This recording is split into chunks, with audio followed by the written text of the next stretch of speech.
Chaជំរាបសួរបងប្អូនថ្ងៃនេះខ្ញុំធ្វើបាយមាន់ទឹមហើយ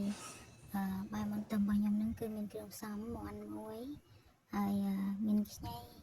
មានប៉េងប៉ោះហើយការធ្វើបាយមាន់ទឹមខ្ញុំហ្នឹងគឺខ្ញុំស្ងោរទឹកស៊ុបដើម្បីយកទៅដាំបាយបងប្អូនអញ្ចឹងខ្ញុំដាក់ស្ងោរមាន់មុនចាដាក់ស្ងោរមាន់ហើយខ្ញុំចាប់ផ្ដើមមករៀបចំធ្វើទឹកសោតដើម្បីឆាជាមួយបាយគឺទឹកប៉េងប៉ោះយើងប៉េងប៉ោះនឹងរៀបចំហើយកាត់ប៉េងប៉ោះជា4ចំណែកដើម្បីឲ្យវាមានឆ្នូតយើងស្ងោរទៅវាឆាប់ឆ្អិនឆាប់ចូលជាតិអញ្ចឹងណាបងប្អូនហើយដល់ពេលយើងស្ងោរវាចាប់ផុយ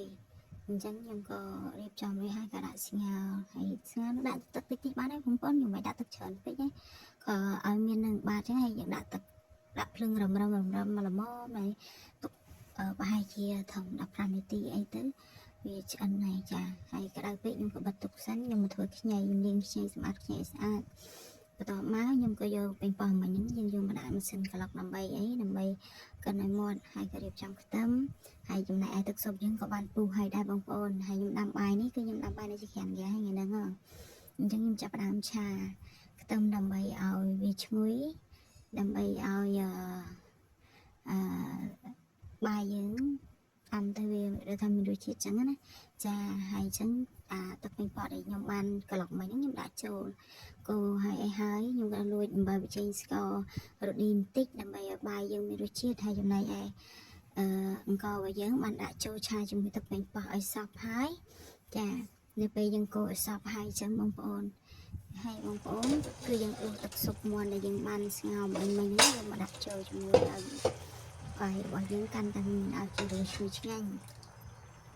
ហើយដាំបាយនឹងទៀតសោតបងប្អូនយើងត្រូវថែភ្លើងដោយសារតែទឹកក្តៅចំណែកអង្កររបស់យើងគឺអង្ករយើងត្រជាក់តែយើង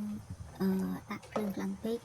បាយយើងនឹងអាចទៅជាខ្លោចទៅជាឆៅឬក៏ទៅជាជ្រីអីចឹងណាយើងថែភ្លើងថែទឹកចាហើយចំណែកទឹកស៊ុបនោះគឺទុកអញ្ចឹងសិនបន្តិចទៀតបានខ្ញុំចាប់អង្គទឹកស៊ុបសម្រាប់ខ្ញុំជាមួយបាយបន្តទៅមើលបាយសិនទៅបាយគូវឹកបាយសិនចាអញ្ចឹងរួចរាល់ហើយបាយខ្ញុំក៏គ្រប់ទុកផ្ងំសិនចាហើយខ្ញុំក៏ចាប់ដើមមកហាន់ខ្ញីមិញគាត់ទៅលាងណាបងប្អូនខ្ញីហ្នឹងឥឡូវហាន់ខ្ញីជាមួយតិចតួចដើម្បីដាក់ចូលទឹកស៊ុប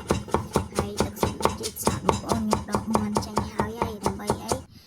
ហែកយកសាច់ហើយឆ្អឹងខ្ញុំដាក់ស្ងោរក្នុងទឹកស៊ុបមួយវិញហើយឥឡូវមកមើលបាយម្ដងទៀតចាភ្លើងតិចដូចខ្ញុំដាក់អញ្ចឹងបងប្អូនដាក់ខ្លាំងពេកបាយយើងអត់បានហូបទេខ្ញុំក៏ដល់ពេលបងប្អូនមើលយើងអត់ខ្លោចទេខ្លោចណាស់តែបងប្អូនសាច់អីយើងទឹកដៃហ្នឹងយើងក៏ចឹងទៅអត់សិនអីហើយយើងចឹងហើយអត់ខ្ងំដល់នេះលើកទី2ខ្ញុំបើកមកទៀតគឺបាយឆ្អិនហើយឥឡូវមកមើលទឹកស៊ុបគឺខ្ញីដែលខ្ញុំហាន់មិញហ្នឹងខ្ញុំដាក់ចូលចាហើយអាគៀវដើមដែលបងប្អូនឃើញហ្នឹងគឺជីរណាចាខ្ញុំដាក់គល់ជីរណាដើម្បីឈ្ងុយហើយក្នុងទឹកស៊ុបនឹងដែរខ្ញុំថែមអំបិលប៊ីចេងស្កររ៉ូឌីតិចឡំហ៎បងប្អូនខ្ញុំមិនដាក់ឲ្យប្រៃទេព្រោះអីកាលណាប្រៃយើងហូបមួយបាយក៏មានរសជាតិឡំ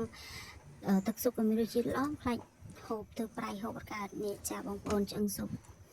ហើយមាន់យើងហែកបែបនេះចាហើយយើងមកឆ្អឹងស៊ុបនេះបងប្អូន